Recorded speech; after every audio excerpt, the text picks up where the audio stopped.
Nvidia stock has earnings in a few days, and obviously I'm super excited as this is the best channel you're going to get any Nvidia or semiconductor news in general. But Nvidia, there is a special conference happening right now for supercomputers, and Nvidia had a special address where they showcase a lot of great information about their new solutions, about their new hardware that I think investors should be familiar with. Then we also got some updates on maybe some of the overheating rumors that we talked about yesterday, and I just kind of want to share my overall thoughts. So let's get a closer look in today's episode. I want to thank The Motley Fool for sponsoring this video, and check out fool.com/Jose for the 10 best stocks to buy now. With that link, you get a promotional offer for the subscription service. Now, let's continue with today's episode. Now, I mentioned at the intro of the episode that there is a special conference happening right now, and that is the Supercomputer Conference 2024. It's happening in Atlanta. And Nvidia did have a special address, which was about 44 minutes long. Definitely check it out if you have time, but nothing too crazy in forms of information that would drive the stock price. Within this conference, we did hear a few things. During the special address, various NVIDIA management mentioned that, hey, look, Blackwell is in full production. And it seems like they were kind of showcasing and telling us that, hey, look, there's really no issues with any overheating right now. Again, we'll talk about that later on as well. But yesterday I did an episode, and it's so funny. I feel like everybody just reads the title and expects that I'm going one certain way. But overall, we did get some great thoughts from management here. Then while they didn't discuss the rumors, from kind of reading between the lines, it seems like everything is okay. Throughout this conference, though, we also heard a lot from different types of server makers that, hey, look, we're continuing to develop AI server solutions for some of NVIDIA products like the NVL72 for the GB200 system, which is the one that's under discussion of overheating. And we hear this from Supermicro, Dell Technologies, and the list goes on and on. So a lot of OEMs and a lot of AI server players also came out with solutions for NVIDIA's AI servers. Now, throughout this conference, a lot of the information that came out was pretty much more software updates or more kind of libraries being added to NVIDIA. And that's the strength of NVIDIA's software solutions, right? They have so many libraries out there for so many popular workloads that if you want to do something in that type of workload, you're going to want to have NVIDIA's accelerating hardware, accelerating software, because you will be able to do things faster. They also released numerous new NIMs. For example, here we can see a NIM that they've released for kind of the real-time physics market. We also saw very similar solutions for things like climate discovery and climate forecast. We also see, this was probably one of my favorite ones, how QPy numeric is gonna replace NumPy, and just by kind of just changing the import of certain libraries, you no longer have to modify a Python code because NVIDIA has already kind of done the backend for you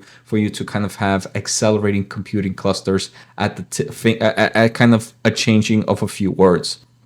So that's pretty much what the kind of conference was just more software solutions, more microservices, more NIMs, more libraries being added to help accelerate different markets from climate, physical world, the kind of data world with NumPy. Here we can see the research for chemical engineering here with EV batteries, solar panels. We also got more with biology, so all different markets. And this kind of just showcases the vast variety of growth opportunities for this company and for the AI space, right? When everybody thinks of AI space, I don't think we think of all these different industries and solutions, but kind of looking at all these software upgrades, we can see where this market is heading.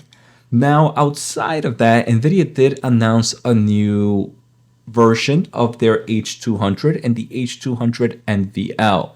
So for those that are not familiar, the H200 NVL is meant for lower power racks, those that are air cooled. Usually kind of your enterprise systems and your enterprise customers, they tend to have not weaker racks, but they tend to have lower power racks. For example, based on a recent survey, roughly 70% of enterprise racks are 20 kilowatts and below and use air coolings. And for that reason, this makes PCIe GPUs, and for those that are not familiar with PCIe, think of your traditional desktop, and you know how you can kind of pull out that GPU from the PCIe slot. That's what these NVL PCI GPUs are meant for, right? Except on the server space. So this is kind of just another way to continue to grab the enterprise market, which I think is very important, especially since we saw 70% of enterprise racks are still 20 kilowatts and below. So this is not something that, in my opinion, would drive huge sales, but it's just something that's going to allow the enterprise market to continue to keep growing. And I do believe this is very great news. Not necessarily a new product, because for all their other products, Nvidia has kind of these PCIe GPUs. They had it for the H100, and most likely they're going to have it for the Blackwell platform in the future. Now, another thing that was cool, this one is pretty interesting in my opinion. Nvidia did announce kind of this increased partnership with Google Quantum AI to accelerate the design of next generation quantum computing devices using simulations powered by Nvidia CUDA-Q platform. So it's pretty crazy, the way to kind of develop the next generation of computational power, or the computational tech that we're heading into. We're actually using Nvidia's current AI solutions and with kind of their CUDA-Q platform to help develop that. So here we can see that these simulations have traditionally been prohibitively computationally expensive to pursue.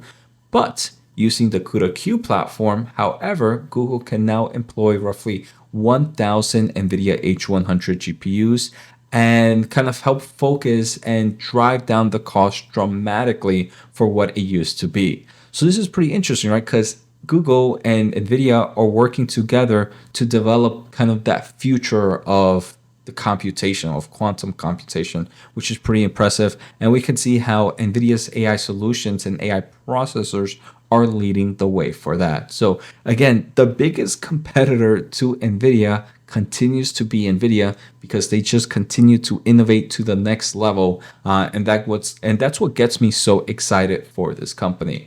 The final real update that came from this conference, and then we'll talk about some other news, is in Foxconn, which is a huge manufacturer of electronics, right? These are the people that manufacture the iPhones, expand Blackwell testing and productions with new factories in the United States, Mexico, and Taiwan. So to meet the demand for Blackwell, which they mentioned is in full production, Foxconn, the world's largest electronic manufacturer, is using NVIDIA Omniverse. Not only are they manufacturing NVIDIA solution, but they're using NVIDIA solutions to make their process more efficient and to be cost savings. For example, Foxconn uses NVIDIA Omniverse to vertically integrate their facility and equipment layouts before you start the construction. Then after you have everything construction, but before you kind of put your equipment and your robotics, you use NVIDIA's Isaac Sim for autonomous robot testing and simulations to make sure, hey, look, if I put my robot in this space, will my supply chain line be more effective, more efficient? What happens if I move it to this location instead? And then they use NVIDIA's Metropolis for Vision AI. And Foxconn expects its Mexico facility alone to deliver significant cost savings in a reduction in kilowatt hour usage of more than 30% annually. So this is a perfect example of using NVIDIA solutions to become efficient. Now, some other great news: Foxconn's Mexico facility will begin production early next year, and the Taiwan location will begin production in December. Production of Blackwell servers just means more and more sales and revenue for NVIDIA. So we can see we are still in early innings for long-term investors. Now, another thing that I found pretty interesting is NVIDIA just started a new Twitter account, or X account. They call it NVIDIA AIPC, and it actually opened up about 9 hours ago, where, hey there, welcome to the new NVIDIA AIPC channel. Whether you are deep into AI or just a little curious, we're here to explore the power of AI on your local PC. Follow along with the latest news, tech, and AI inspiration.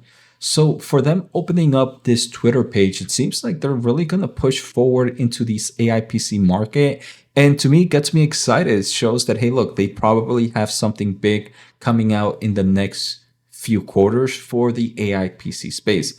Obviously, we do have kind of like the Blackwell GPU for the consumer space, which isn't going to be called the Blackwell GPU, but the version of the Blackwell GPU architecture for the consumer market. But I don't think that's it. I think there's going to be more, and I'm pretty excited to see what we're going to find out from this in the upcoming quarters. So I make sure to follow that page. We also heard from CORweave that they are getting the GB200 running up the GB200 NVL72 clusters. And this is pretty important because yesterday we talked about rumors of the GB272 heating up. But CORweave, just a few hours after those rumors, mentions that they're one of the first major cloud providers to bring that cluster up. So this is kind of showing kind of the opposite point of view of, hey, look, everything's running fine, at least from this server maker, right? Every server maker is different. So maybe the server maker of this GB200 kind of fixed the problem already, which is great news for this company. And I'll explain who it is. It's actually Dell Technologies. The other thing that I thought was pretty interesting is additionally, they're introducing new GPU instances, including the Grace Hopper 200 superchip, Nvidia L40 and Nvidia L40S GPUs. So I wanted to show that because CORweave is definitely a popular cloud server provider, and they themselves are still buying Hopper GPUs. They themselves are still buying the L40 and the L40S. So just because the new Blackwell platform is coming, it shows that there's still demand for the Hopper solution as well. So that's all the information I have here for NVIDIA. A lot of great things. I have to still do that NVIDIA preview episode. I think I'll do that tomorrow afternoon. So make sure to stay tuned. Take care. Have a good day and see you all next time.